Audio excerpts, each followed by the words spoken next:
dear. Can you imagine? 12 cents a pound for a leg of lamb wall, John. Well, it's a little surprise I have for you, Mary. It's a telephone. A telephone? That thing for talking over a wire? Isn't it just a toy? No, indeed. Why, I've been talking from here all the way down to the office downtown. A useful thing like that is more than a toy. Do you want to try it? Well, yes. I don't mind. All right, I'll signal the office. All you have to do is to press this button and then wait until someone answers. Here, you do the talking. What do I say? Oh, say hello when the chief clerk answers, and then say whatever you please. Hello? Hello?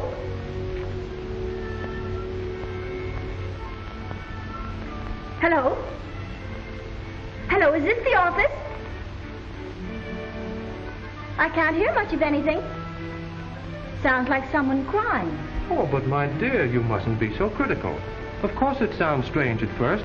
The advertisement says it will. Well, I don't think much of it. No one will ever use it. You mark my words, dear. The time will come when we will all use it. Well, we may even talk with distant cities. With distant cities. Oh, John, you're such a dreamer.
Far speaking is not simply a matter of stringing wires on poles. It is primarily a problem of transmission. The electric waves which carry the voice along the wires are like other waves. The farther they go, the weaker they become. The loading coil, introduced in 1901, helps their energy to be better maintained, and so improves the efficiency of the telephone circuit. To understand the term loading as used in telephony, let us consider a string along which waves are traveling. If the free end of the string is snapped up and down rhythmically, the waves along the string become weaker as they travel toward the fixed end. If, however, small weights or loads are placed along the string at regular distances, the cells better. In a somewhat analogous manner, loaded telephone circuits are more efficient than unloaded circuits. Consequently, the electric waves carrying the voice can travel farther. But in 1912, a new instrumentality came to telephone engineers for development that was to revolutionize the art of telephony, the vacuum tube, to make possible calls across the country, calls to distant countries, radio programs from 100 stations. By 1914, it was in commercial service. 10 years later, more than 10,000 were installed on telephone lines. In another decade, there were 350,000. On a conversation between New York and Los Angeles, for example, some 200 vacuum tubes are involved. The majority of the tubes are used as amplifiers or repeaters.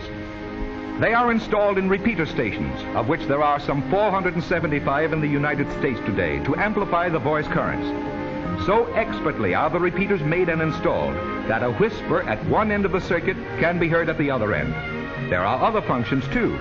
Some of the tubes are used in carrier systems, where they step up the pitch or frequency of the voice currents so that a circuit may carry several conversations, each at a separate controlled pitch or frequency, and hence without interference.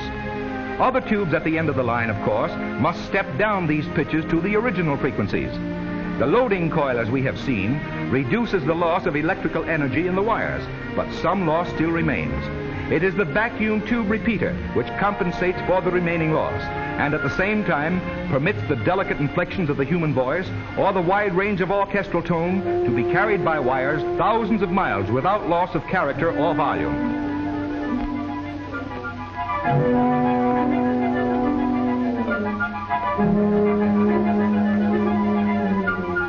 The modern engineer needs many types of vacuum tubes for many purposes.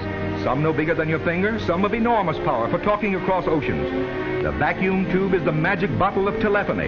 It is the Aladdin's lamp that brought into being far speaking.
Don't forget your promise, Mary.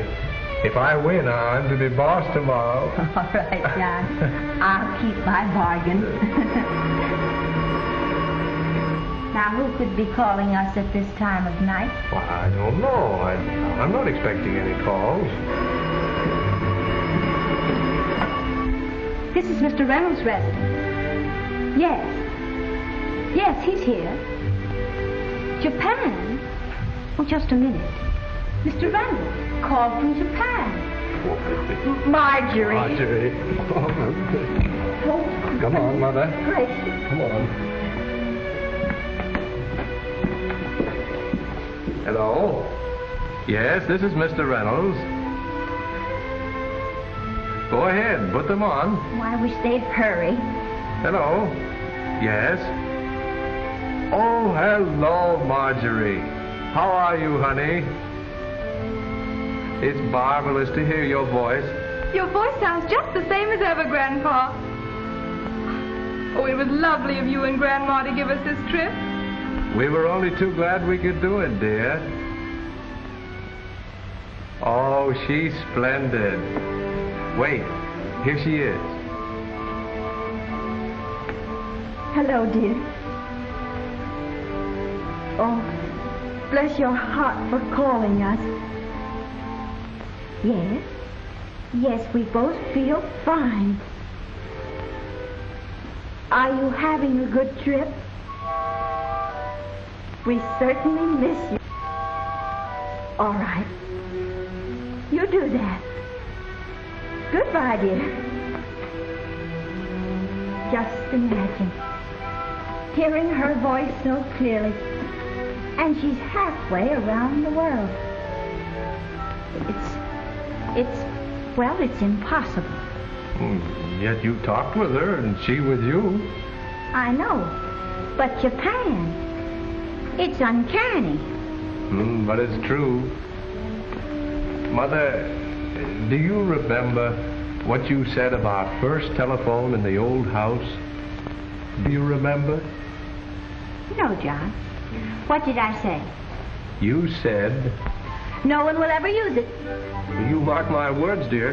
The time will come when we will all use it. Well, we may even talk with distant cities.